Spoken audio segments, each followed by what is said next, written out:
On March 8, 1945, a coded message crossed German lines and reached Allied command. It bore no insignia, only a burn mark where a seal might have been. The man behind it was Gruppenführer Karl Wolff, a senior SS officer, the highest-ranking Nazi official to contact the Allies without Hitler's blessing. The message moved by hand across layers of war-ravaged Europe, from Milan to Locarno in unmarked vehicles, then by diplomatic pouch to the neutral Swiss capital of Bern. It was written in the careful prose of someone accustomed to issuing memoranda that would end lives.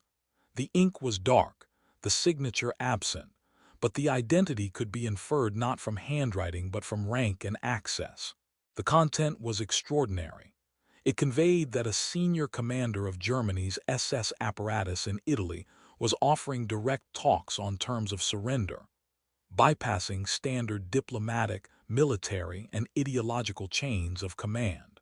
At the Allied end, the message landed squarely on the desk of Alan Dulles, the head of the U.S. Office of Strategic Services mission in Bern. Known across intelligence circles as Station Victor, Dulles' presence in Switzerland had been an open secret. Operating under diplomatic cover since 1942, he had built an intelligence network from exiles, deserters, and industrialists. From an office above a legal firm, he reviewed the letter in silence before passing it through cipher clearance channels to Washington and London. It took 3 days for approval to even initiate contact. The source was verified internally as Karl Wolff, then 45 years old, serving as Supreme SS and police leader in occupied northern Italy. A man known for his proximity to Himmler, his past as Himmler's chief adjutant from 1936 to 1943, and his signature on key logistical operations across the Reichsführer's office, including the facilitation of deportations to extermination sites. A man not merely embedded in the regime, but emblematic of it. Why Wolff had reached out at this moment in March 1945, as German defenses in Italy threatened collapse and partisan forces swelled around Milan and Turin, remained unclear. What was evident was the twofold danger: to Wolff, who risked execution if discovered, and to the Allies, who risked being ensnared in a trap that Hitler's regime had mastered, the false flag of negotiation as delaying tactic. Yet the tone of the letter was pragmatic and calm, not desperate, not pleading. It asked for contact under secure conditions, and hinted carefully that control over German forces in Italy, including key SS and Wehrmacht elements, could be influenced. What Wolff claimed and whether he could deliver remained uncertain, but the letter had crossed the line, both figuratively and literally. That was the beginning of Operation Sunrise. By 1943, Karl Wolff held the title of Higher SS and Police Leader in Italy. Nominally under Albert Kesselring, the Wehrmacht's field marshal, Wolff was accountable directly to Himmler, and through him, to Hitler. His portfolio included anti-partisan warfare, deportations, and liaison with Italian puppet authorities. The title came with sweeping authority.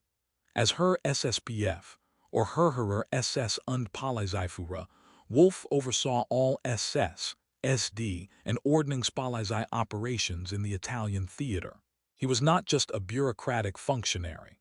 He was a key link in the enforcement of Nazi policy across occupied Italy after the downfall of Mussolini in July 1943 and the German military rescue of the regime in September.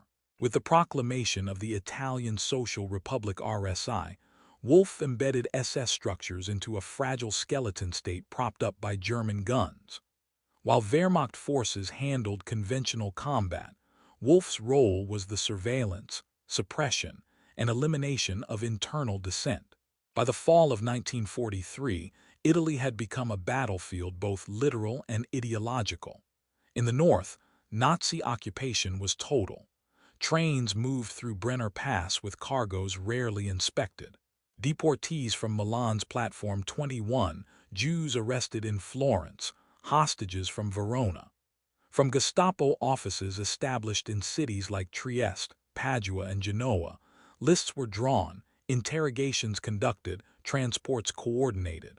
Wolff's command involved not just groves of partisan warfare but the desks, ledgers, and bureaucracy of repression. Orders were not shouted, they were signed. Wolff's own relationship with Himmler stretched back almost a decade. As Himmler's adjutant, he had arranged meetings, negotiated appointments, and accompanied the Reichsführer on inspection tour from Warsaw to Minsk. He appeared in photographs with SS units at Babi Yar and traveled in trains where peacetime railway compartments bore rubber stamping equipment for execution orders. This was no low-level defector in a stolen uniform. Wolff had stood in the command echelons of a criminal regime. Yet by early 1945, there were signs he was hedging his loyalties. In correspondence with German industrialists and Vatican contacts, Wolff struck a tone of conciliation. When the Allies crossed into Florence in August 1944, Wolff's reports to Berlin emphasized strategic withdrawal and damage limitation. When deportations fell off in frequency, it was not out of mercy but calculation. For a man with access to police files, he would have known what awaited the Reich and his own name. By March 1945, the man who once stood beside Himmler was preparing to act on his own. While Rome and Milan reeled under mass arrests and deportations, Wolff controlled the bureaucratic levers. His aides scheduled transports, signed off clearance documents, and coordinated with the Gestapo. Yet as the Third Reich cracked, cracks appeared in Wolff. Wolff's role after September 1943 cannot be understood without examining the machinery he operated. Following the German occupation of northern and central Italy, the SS established formal control over repression and security operations. Between October 1943 and June 1944, at least 8,000 Jews were arrested and deported from Italian territory, most through coordination between RSHA representatives, loyal RSI militia, and local carabinieri acting under duress or allegiance. Trains departed from Fassali, Borgo San Dalmazzo, and Milan's Platform 21 to Auschwitz and Bergen-Belsen. Every movement bore a paper trail. Many bore Wolff's sigil or command approval. Unlike Eichmann, Wolff was not known for theatrics or ideology. His actions emerged from logistics: a train scheduled, a police battalion reassigned, an interpreter dispatched. But in the background, quiet maneuvers had begun. In late 1944, the Vatican received discreet messages via ecclesiastical intermediaries, mostly from lay Catholic businessmen close to Wolff's circle in Milan. These were vague inquiries, possibilities of recognition, concerns about Bolshevism, even oblique references to seeking a way forward for peace. Vatican diplomats sent word to Bern. The man at the center, they wrote, was neither doctrinaire nor unpredictable. He might serve a transitional purpose. Meanwhile, word from partisan fronts in Torino, Bologna, and the Apennines was unrelenting. Executions of captured resistors rose sharply. Reprisals became more targeted, less indiscriminate, what Italian historians would later describe as surgical terror. Simultaneously, Wolff's language in reports began to shift. Where earlier he quoted Hitler's resolve to destroy enemy morale, by winter 1945, he spoke of preventing unnecessary destruction and managing territory in light of collapsing military positions. The contradiction widened. The same man arranging contact with neutral intermediaries was issuing reprisal orders for partisan bombings. The duality would haunt Wolff's post-war defense and complicate assessments of his motives. Some historians argue he sought only to preserve his own position in a war he knew was lost. Others note that real divergences in Nazi leadership existed, and that Wolff may have gambled on shaping a post-war reality where individual SS leaders could negotiate survival by demonstrating tactical value to the Allies. Smoke curled above Milan's railway sidings as another transport departed. By nightfall, the first handlers of diplomatic cables were already on the move. The name was chosen by Alan Dulles of the OSS in Bern. cryptic, plausible in cables, and vague enough to mask treason. In early 1945, Dulles received feelers from an Italian businessman claiming ties to German command in the north. Wolff's name surfaced almost immediately. The intermediary was not a soldier or diplomat, but a Swiss-Italian industrialist named Max Webel, a colonel in Swiss military intelligence with deep channels into both the Vatican and the Axis-aligned business elite. His contact on the German side was an Austrian SS officer, Eugen Dahlmann, a confidant of Wolff with years of experience navigating Italy's intersecting worlds of fascist theater, diplomatic salons, and clandestine networks. The first messages were indirect, expressions of concern over the devastation in the Po Valley, discussions of possible humanitarian gestures, but what they proposed required Allied eyes. Alan Dulles, working from the second floor of the U.S. legation building in Bern, used his library-like office for meetings that never officially happened. He assigned the channel the code name Sunrise not for symbolic reasons, but because it meant little on paper and could pass unnoticed in teletypes. In OSS cables, it replaced surnames and intentions with concept. Some referred to it as the Milano Channel, others simply called it the backroom. By February 1945, the correspondence shifted from feelers to coordination. Wolff, through Dahlmann, conveyed that he could guarantee the cooperation of SS formations in northern Italy, and potentially the capitulation of General Heinrich von Vietinghoff's Wehrmacht forces. The proposition extended beyond surrender. It proposed access, geography, and timing. It was not just soldiers, but railways, bridges, key communications towers, alpine passes. The implications were staggering. A peaceful handover in northern Italy would save tens of thousands of Allied lives in what had been forecast as one of the war's final bloodbaths. But the risks were equally grave. Any deal with an SS officer, especially one with a documented relationship to deportations, risked undermining the Allied position on unconditional surrender. The Soviet Union had not been consulted, and inside Germany, discovery by the Gestapo could lead to executions and reprisals. From this uncertainty emerged Sunrise as both code name and strategy. It was not yet a negotiation. It was, in Dulles' words, the shadow of an opening, a chance to shift the end of the war, drawn in ink that could be burned if history turned the other way. Unlike Himmler or Kaltenbrunner, Wolff kept meticulous records, but entries halt shortly after the failed July 20 plot, the day Wehrmacht officers tried to kill Hitler. Historians note the remaining pages of Wolff's 1944 calendar are blank. Until that point, Wolff's daily notes detailed not only movements and conferences, but the inner choreography of the SS apparatus in Italy. Names of guests at dinner briefings, railcar routing numbers, fuel allotments for transit convoys, and recipients of confidential dispatches appear with remarkable consistency. His handwriting is neat, clipped, bureaucratic. Meetings with Kesselring, directives passed via the Sicherheitsdienst, and updates from Gestapo detachments in Verona and Genoa all appear in penciled shorthand, page after page. Then, silence.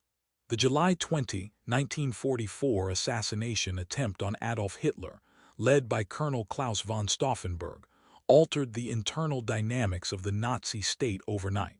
Though the plot was rooted within hours, its effect rippled through high command. Hundreds were arrested, dozens executed, and surviving officers were subjected to new layers of scrutiny. Himmler was granted sweeping powers to purge disloyalty, particularly among the Waffen-SS and military intelligence. The SD, the very agency Wolff had once helped administer, expanded surveillance inward.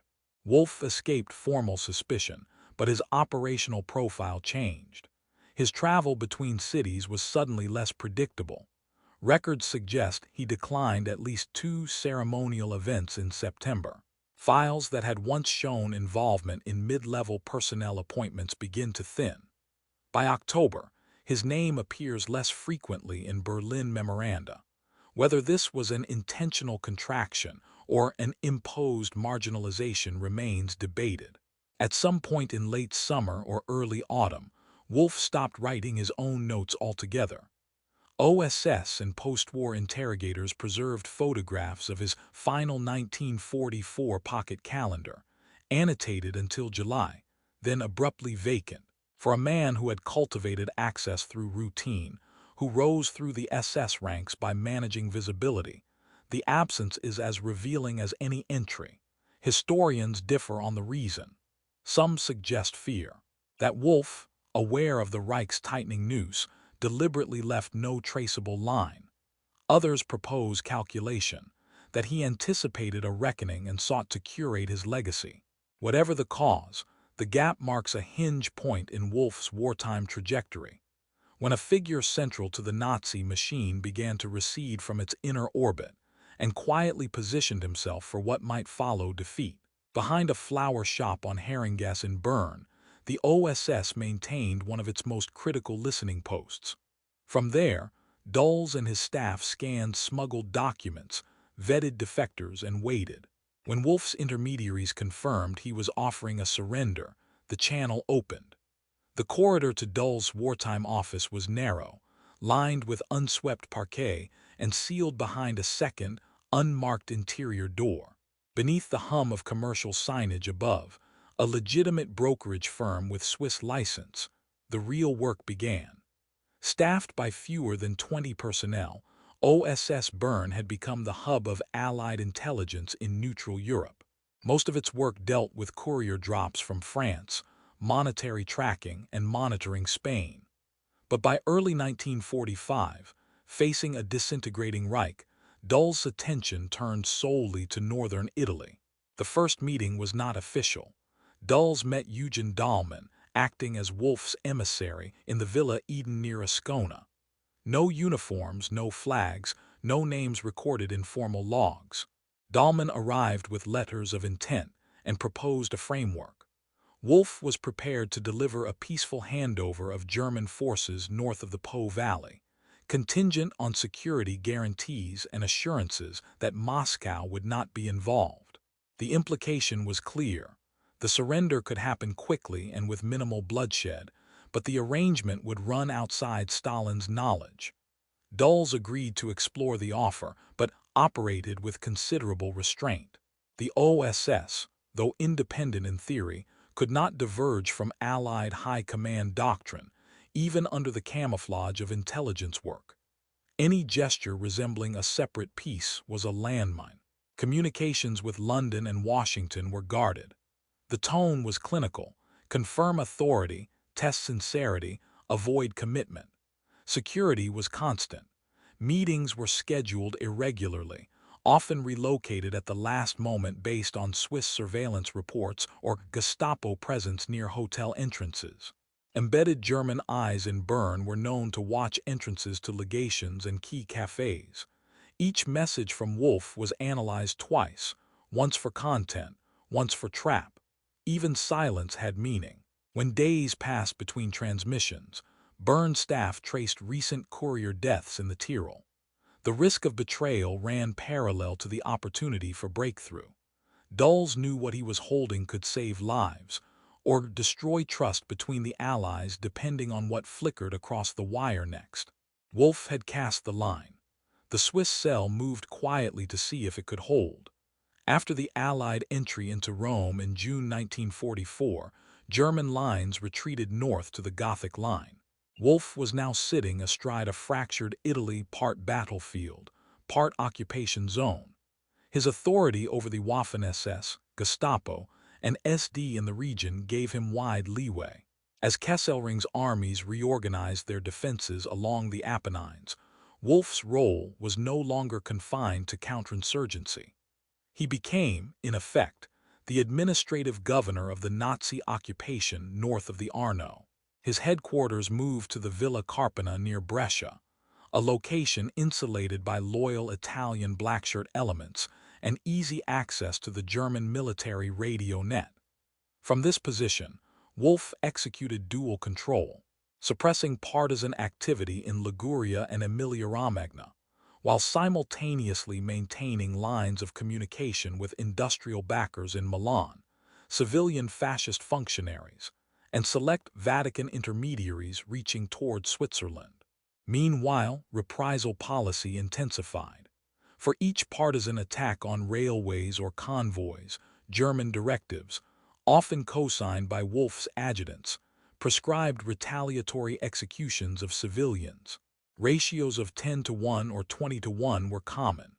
In August and September, mass killings occurred at places like Sant'Anna di Stazzema and Marzabato, most conducted by SS and police units subordinate to his office. The scale of destruction intensified, even as Wolff's private tone to intermediaries became more conciliatory abroad. The contradiction was not new, but by the fall of 1944 it became pronounced. Wolff reduced visible presence at public events and delegated duties to trusted officers, including Karl Friedrich Titho and Friedrich Bosshammer, both later convicted for deportation actions. In political meetings with Mussolini's ministers in Salo, Wolff remained cordial but aloof, invoking military necessity as the core of German policy. At the same time, he began exploring channels previously unthinkable under Nazi orthodoxy. Through intermediaries like Eugen Dahlmann, Wolff discreetly engaged Italian bishops and Swiss diplomats. He reportedly framed these overtures not as peace feelers, but as efforts to avoid pointless destruction in transit corridors critical to Europe's recovery. In OSS archives, intercepted conversations from Ticino describe a senior German official, unnamed but clearly linked through context, seeking to preserve northern Italy from a final phase of scorched earth. Rome was lost. The Reich's wall was bending westward, but Wolff's focus had already shifted, not just to defending terrain, but how to negotiate the terms of its surrender. Negotiations unfurled through a cast of intermediaries. Italian industrialists, Swiss Catholics, and even Vatican contacts passed notes between Bern and northern Italy. Each note bore both peril and potential treason. Wolff signed his with plausible deniability. The network that carried Operation Sunrise forward was neither formal nor singular. It operated through a patchwork of overlapping interests, moral, commercial, and personal, each threading covert information into a burning continent. Chief among them was Dr. Max Hussmann, a Swiss academic who had long-standing ties to Catholic circles and was known to the Vatican's diplomatic corps. Another was Baron Luigi Perilli, a Genoese aristocrat and businessman with access to Wolff and protective cover from RSI functionaries. Perilli, in particular, became the courier of choice between Dahl's desk in Bern and Wolff's office in Brescia, shielded by ambiguous loyalties and documents that suggested ecclesiastical business. The Vatican's role, while never overt, proved structurally indispensable. Monsignor Mario Brini, employed within the Secretariat of State, is known to have acted as a silent dispatcher of messages from northern Italy to neutral ground. Appeals were framed in humanitarian language, but tailored for plausible intelligence value. References to industrial zones spared from destruction, hospitals left intact, railway junctions to be preserved if dialogue proceeded. These messages moved quietly, but left fingerprints. OSS intercepts detail at least 5 packet transfers from Rome to Bern between late January and early March of 1945, carried under diplomatic seals. Wolff, for his part, preserved distance. Few written documents link him directly to initial correspondence, and nearly all those recovered are phrased in a conditional voice, evaluating potential outcomes, never issuing direct commitments. But field dispatches from the Sicherheitsdienst reference, special talks abroad, and reasons of state used to justify rapid travel requests from northern Italy into Zurich and Lugano via Red Cross missions. Trust in this environment was a layered fiction. Each party assumed betrayal was a likelihood, and yet the talks proceeded. Dulles insisted on confirmation of Wolff's authority. Wolff demanded assurances that he would not be handed to the Soviets. The go-betweens walked a corridor lined with danger. For Wolff, it required complicity with bankers, bishops, and sworn enemies of the Reich. For the Allies, it was the first handshake extended to someone still wearing the black uniform. In January 1945, Allied command in Caserta made its position clear. No ceasefire, no negotiated withdrawal, only full, unconditional surrender. Wolff did not dispute the terms. He asked only to limit Russian involvement. The directive came from the top. General Harold Alexander, commanding the Allied 15th Army Group in Italy, had no intention of deviating from the Casablanca Declaration of 1943, which had formally set unconditional surrender as the only acceptable end to hostilities with the Axis powers. This line was not open to revision, even in secret meetings.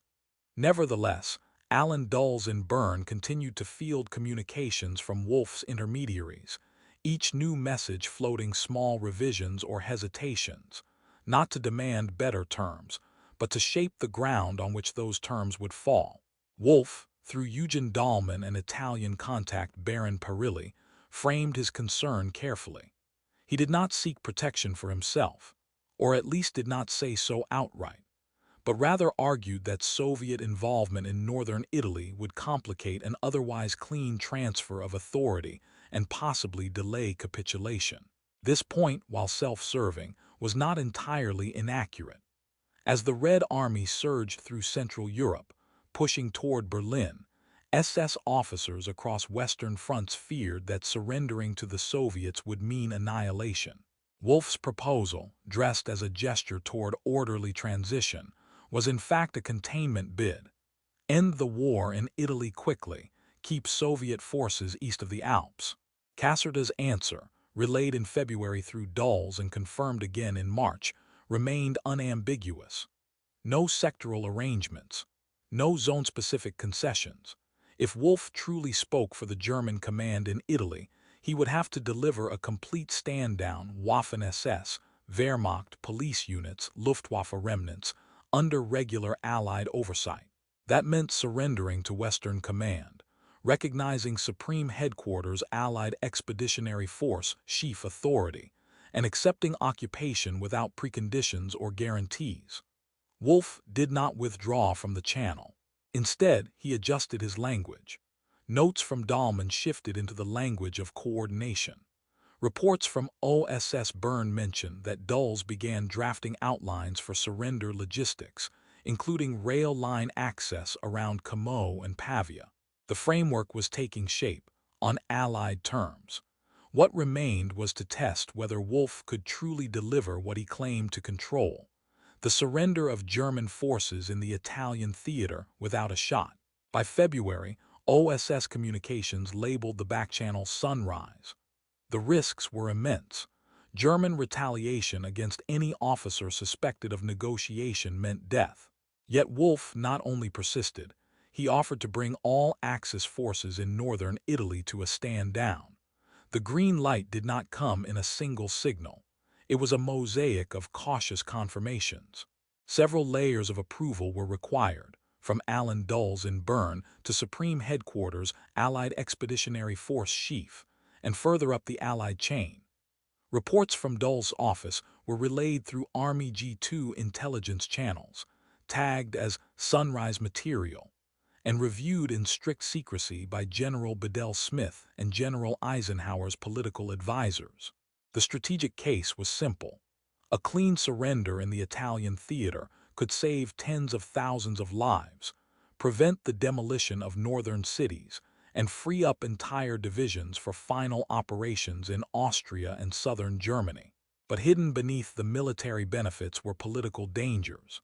The Soviets had received no notification. Stalin, already suspicious of Western intentions after their slow movements in Eastern Europe, would interpret any secret surrender talks with German units, particularly SS, as an act of betrayal.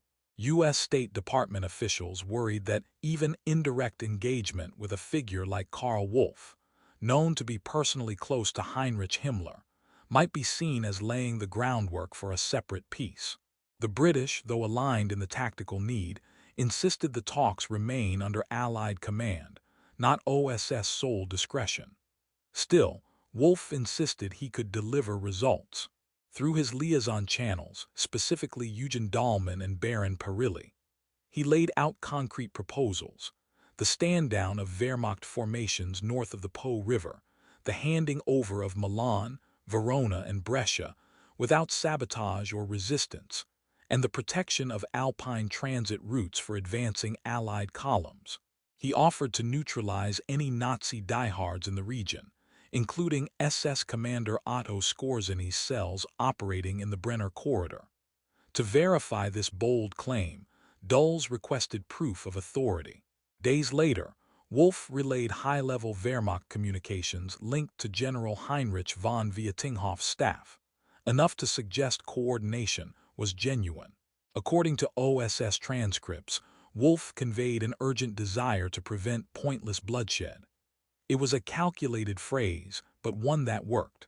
On March 12, 1945, Operation Sunrise was approved for escalation.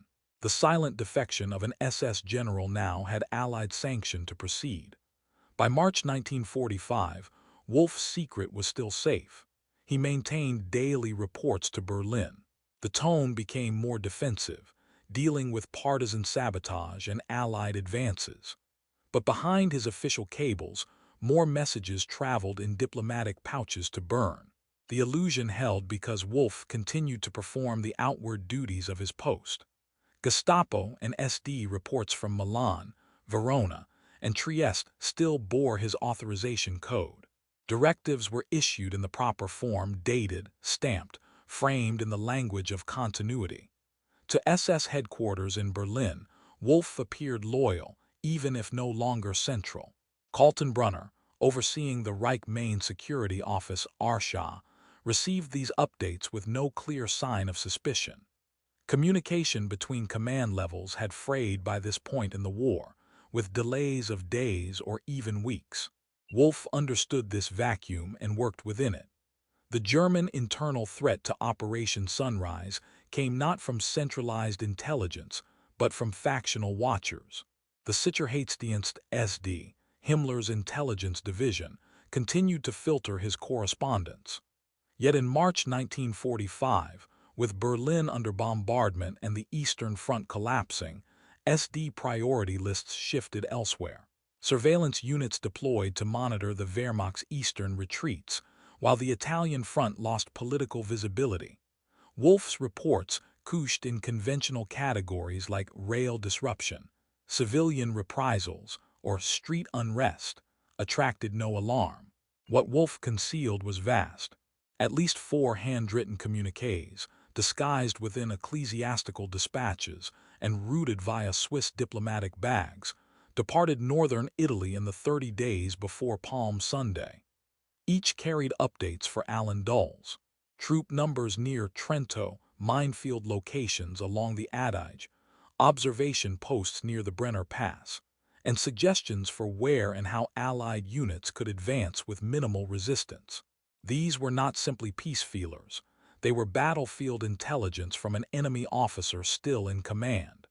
Inside the command structure, no one beneath Wolff dared question his movements. He traveled constantly, under the pretext of operational inspections or inspecting fortification works.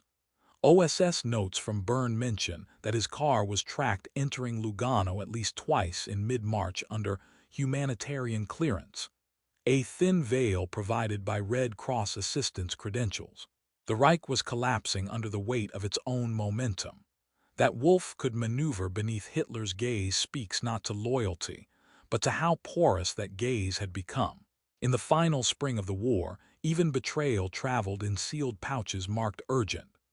Reinhard Kaltenbrunner, chief of the RSHA and Wolff's SS rival, suspected disloyalty. Surveillance increased, wires were tapped, and orders were cross-checked. Whether Kaltenbrunner knew of the defection attempt remains uncertain. What is known is that Wolff had no margin for error. Since his elevation to lead the Reich Main Security Office after the death of Heydrich in 1942, Kaltenbrunner had consolidated his power through a climate of purges and suspicion.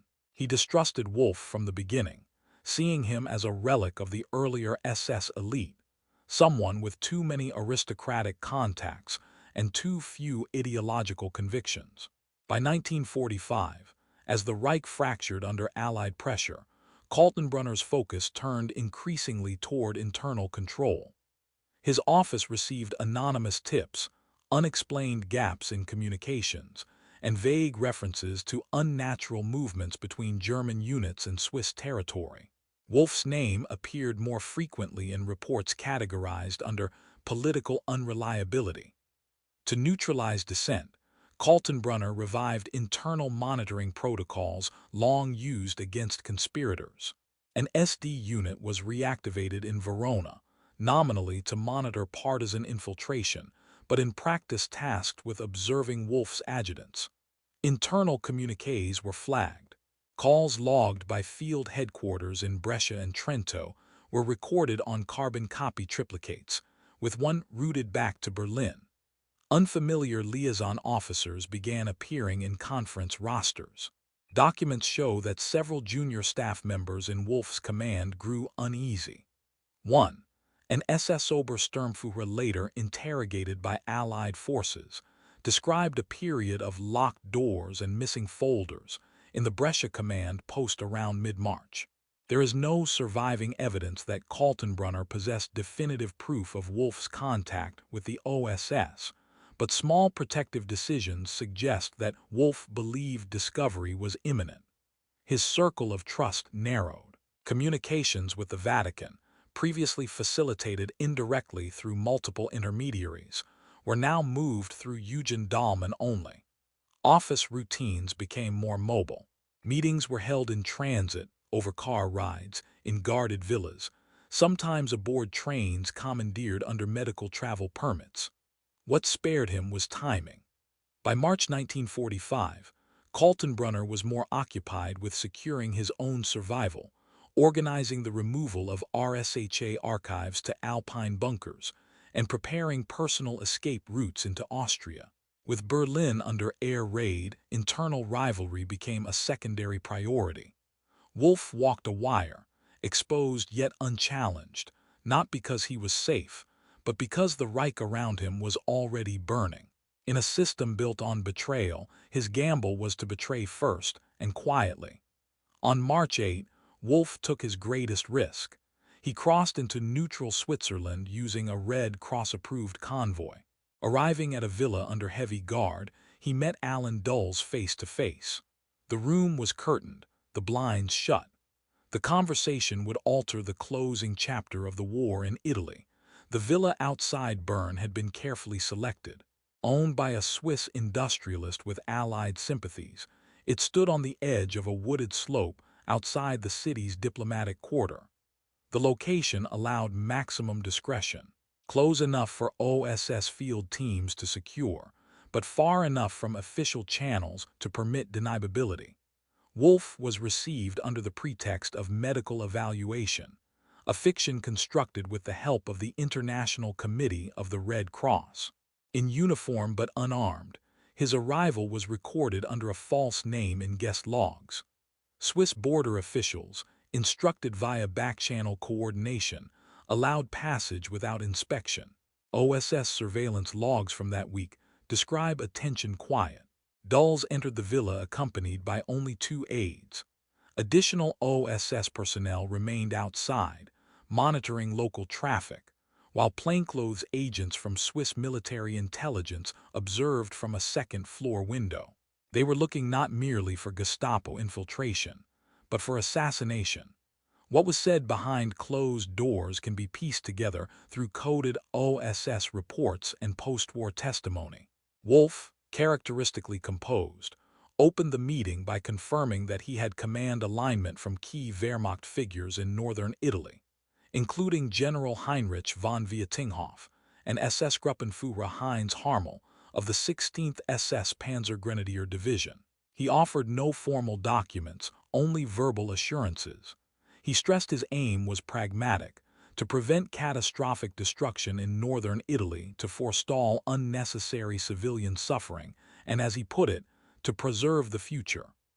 Dulles, wary of deception, pressed for specifics. Could Wolff guarantee surrender without sabotage to dams, bridges, or transportation infrastructures? Would German units lay down arms without precondition? Was this merely a maneuver to avoid Eastern Front capture? Wolff offered confirmations, but not legally binding ones. He underscored the window was narrow. If the talks were delayed, action could no longer be guaranteed. From that point forward, Operation Sunrise was no longer theoretical. A senior commander of the SS had sat across from an American intelligence officer inside neutral territory and initiated real surrender discussions. The war in Italy, and its possible end, now hinged on a man still wearing the uniform of Hitler's inner circle.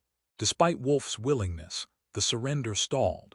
Dulles wanted confirmation he had the authority he claimed. Allied leaders feared another false peace ploy aimed at dividing the Allies. Churchill, Roosevelt, and Stalin were briefed and wary.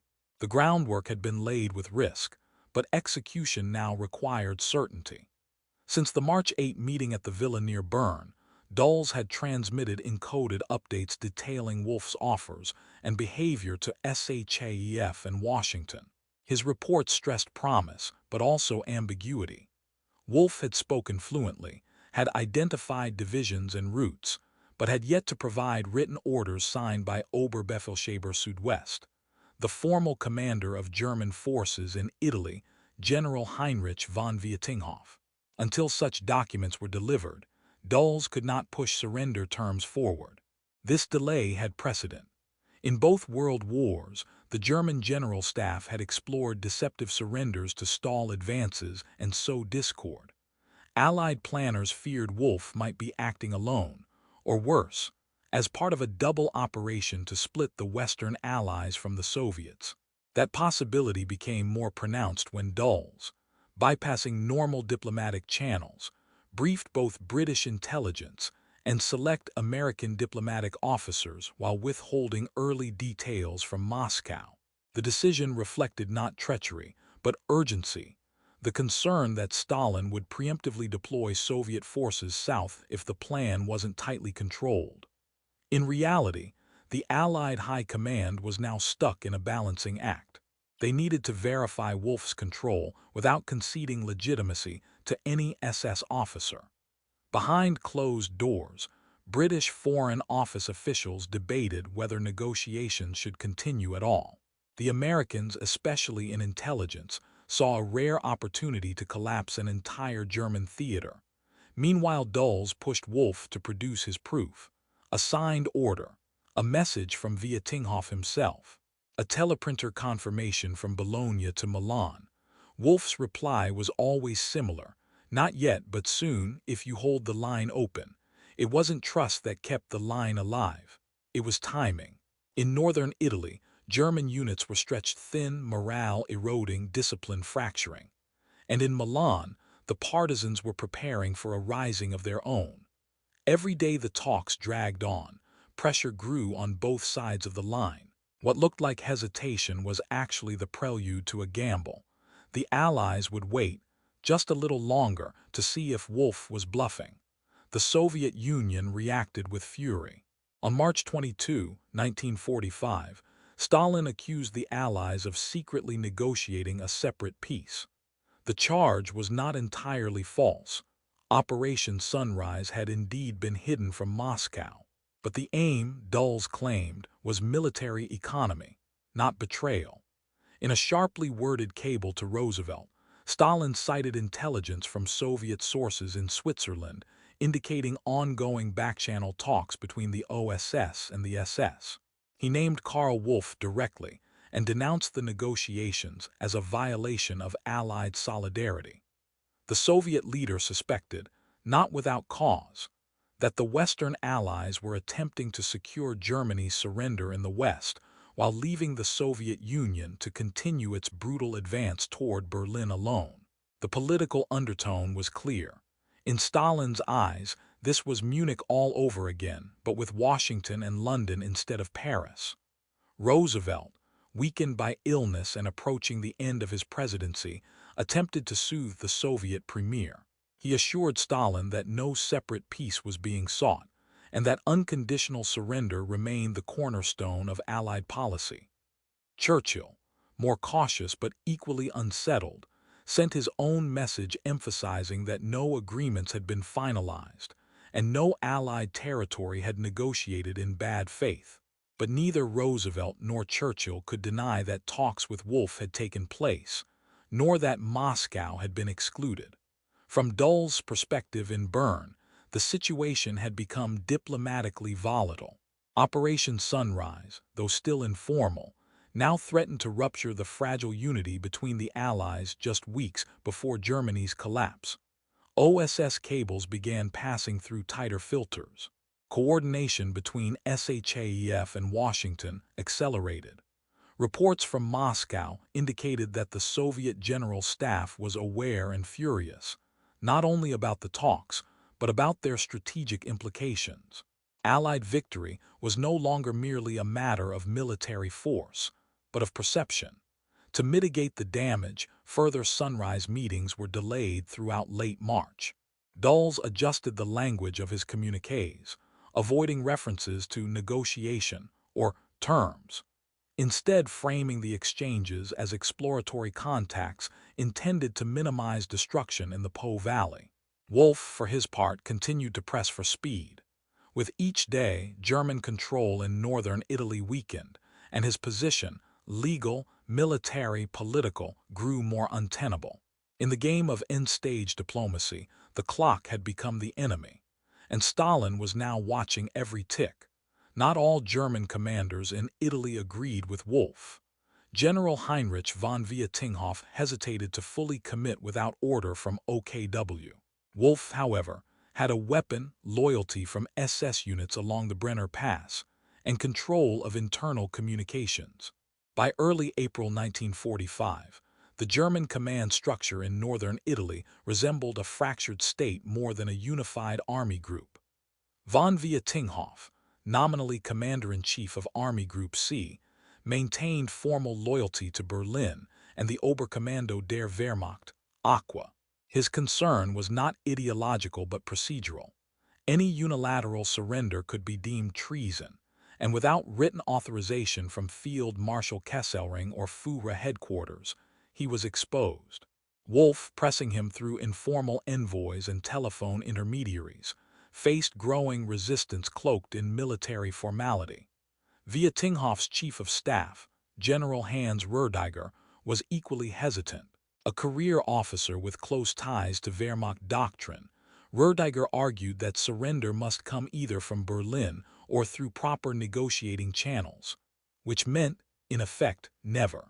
In internal memoranda recovered after the war, Roediger warned of the grave legal and moral consequences of accepting surrender terms conveyed through an SS officer acting outside his chain of command.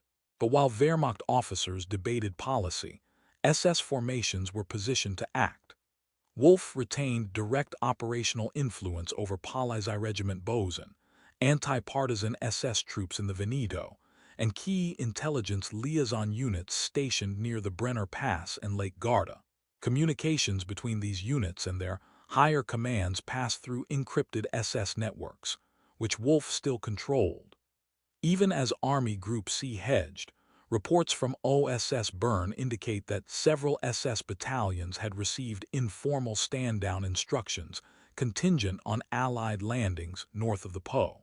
Complicating matters further, gaps in German radio discipline and Allied signal intercepts created a space where confusion became strategy. Dulles used this ambiguity to imply broader German consent, while Wolff selectively relayed Allied statements back to his staff without fully disclosing Vietinghoff's reluctance. Ultimately, it became a test of nerve. Wolff gambled that his authority, and the visible erosion of Wehrmacht resistance on the ground, would force Vietinghoff's hand. What he lacked in formal approval, he substituted with momentum and proximity. And daily, As Pavia and Piacenza faltered and German logistics collapsed, Wehrmacht officers found themselves surrounded by an outcome they had not yet officially endorsed. On April 29, 1945, after weeks of verifications, mediation, and last bouts of suspicion, the formal surrender was signed at 2 a.m. in Caserta headquarters. The date was backdated to May 2. German forces in northern Italy laid down arms. The signing took place inside the royal palace of Caserta, southeast of Naples, a former Bourbon palace repurposed by Allied command into a nerve center for operations in the Mediterranean. Its grand halls, once echoing with courtly ceremony, now housed folding tables, teleprinters, and map boards bearing the final red lines of the war in Italy. The surrender document, only a few pages in length, was the product of weeks of covert movement, encrypted exchanges, and behind-the-scenes diplomacy driven almost entirely outside traditional chains of command. The German signatories were Colonel General Heinrich von Vietinghoff, nominally commander of Army Group C, and SS General Eugen Wenner, representing both Waffen-SS and Ordnungspolizei units. Neither had come to Caserta in person. Their approvals had been relayed from Bolzano via courier, and the signing was physically carried out by General Karl Schwanitz and SS Sturmbannführer Günzler, acting under full authority. On the Allied side, British General Harold Alexander and his Chief of Staff, General Lyman Lemnitzer, presided. OSS personnel were present but remained in the background. Although the surrender was signed on April 29, the terms stipulated that hostilities would cease on May 2 at 12 noon, giving time for word to reach German units stretched from the Ligurian coast to the passes near the Austrian frontier. RAF aircraft immediately began dropping leaflets over northern Italy instructing German troops to cease fire and remain in place. Allied advance units prepared to receive mass surrenders and secure key infrastructure nodes, ports, tunnels, and depots, before they could be sabotaged by rogue elements or scorched earth orders. Notably absent from the official records was the name Karl Wolff. Though he had brokered the entire affair, his signature does not appear on the surrender instrument. His absence preserved plausible deniability and reduced diplomatic tension, especially with the Soviet Union, which was not informed until the day after the signing. But OSS records, declassified years later, leave no doubt. Without General Wolff's initiative and authority, no surrender in northern Italy would have occurred in time to prevent mass bloodshed. The war had ended there, not with a battle but with a signature drafted in secret, and the silence of guns that followed. Hitler died 3 days earlier, on April 30, by suicide in the Führerbunker. Wolff never informed his superior. He never asked his permission. For some in Berlin, that omission would damn him eternally as a betrayer. When the news reached northern Italy, it arrived not through official channels, but via intercepted radio broadcasts from Allied monitoring stations. German units heard it at different hours, through crackled speakers in field trucks and fragmented Morse signals passed between outposts. The final communiqué from the Reich Chancellery claimed that Adolf Hitler had fallen fighting at the head of his troops, a fabrication quickly collapsed by the facts. With Hitler gone, what remained of Nazi authority splintered faster than orders could be issued. For Wolff, the Führer's death altered nothing. The surrender he orchestrated had already been signed. It had not awaited permission because, in Wolff's view, none was needed. He had crossed that threshold in secret weeks earlier. Unlike diehard holdouts still invoking Hitler's authority, Wolff operated from a different calculus. Command influence was no longer projected from Berlin. It now flowed from who controlled terrain, movement, and the will of armed men to keep fighting. In northern Italy, those levers were already gone. Inside the SS, reactions to Hitler's death varied. Among frontline units, morale collapsed swiftly. Some commanders destroyed their insignia. Others fled north toward Austria, hoping to avoid Allied or partisan capture. In cities like Como and Bolzano, German officers surrendered en masse, some without firing a final shot. Many had already heard rumors from their own staff weeks earlier of Himmler's failed attempts to negotiate peace, of entire units disappearing into Allied custody south of the Po, of Karl Wolff's unusual absences. Berlin's inner circle responded to news of Wolff's defiance with silence and exclusion. SS Chief Ernst Kaltenbrunner, by this point attempting to position himself for survival in Austria, issued no public denunciation, but a post-war RSHA memo labeled Wolff unaccounted for, presumed acting outside party discipline. Himmler, still alive and delusional in rural Schleswig-Holstein, reportedly told aides that Wolff had been turned by the Americans. But no retribution would follow. There was no one left to enforce it. In the Reich's final week, oaths unraveled. Wolff did not break with Hitler after his death. He had broken long before and moved to end a war the Führer chose to die in. Wolff did not escape scrutiny. After the war, he was arrested by U.S. forces. Testimony revealed his deep involvement in the SS, particularly as Himmler's liaison and facilitator of deportations. His defense rested on one argument, that he ended a campaign with minimal bloodshed. He was apprehended in May 1945 near Tegernsee, posing as a civilian but swiftly recognized by counterintelligence units using photographs and personnel files provided by the OSS. By that point, Wolff had already discarded his uniform and attempted to distance himself from other SS fugitives moving north toward Austria. Within days, he was flown to a detention center near Salzburg, then transferred to the U.S. interrogation facility at Mondorf-les-Bains, known as Camp Ashcan, a former luxury hotel repurposed to house senior Nazi officials for post-war processing. Initial interrogation records from June and July 1945 make clear that Wolff cooperated. He provided detailed accounts of meetings with Himmler, SS hierarchy logistics, and most significantly, his role in the surrender of Army Group C. American intelligence officers handling his case, many of whom had assisted Operation Sunrise months earlier, appeared divided. Some regarded Wolff as a pragmatist who had shortened the war in Italy by weeks. Others, especially those liaising with the newly formed War Crimes Commission, recognized the contradiction. The same man who facilitated surrender had, between 1942 and 1943, signed transport schedules for Jews and political prisoners from the Reich to occupied Poland. Documents bearing his initials link Wolff to the technical organization of deportations, scheduling special trains, allocating rolling stock, and arranging Gestapo support for selections in the general government. As Himmler's chief of personal staff from 1936 to 1943, Wolff had access to correspondence later, used to indict other SS leaders at Nuremberg. His name appears in records related to Action Reinhard, the 1942-43 campaign that led to the murder of over 1 million Jews in Sobibor, Belzec, and Treblinka. He claimed no knowledge. Investigators disagreed. What complicated prosecution was politics.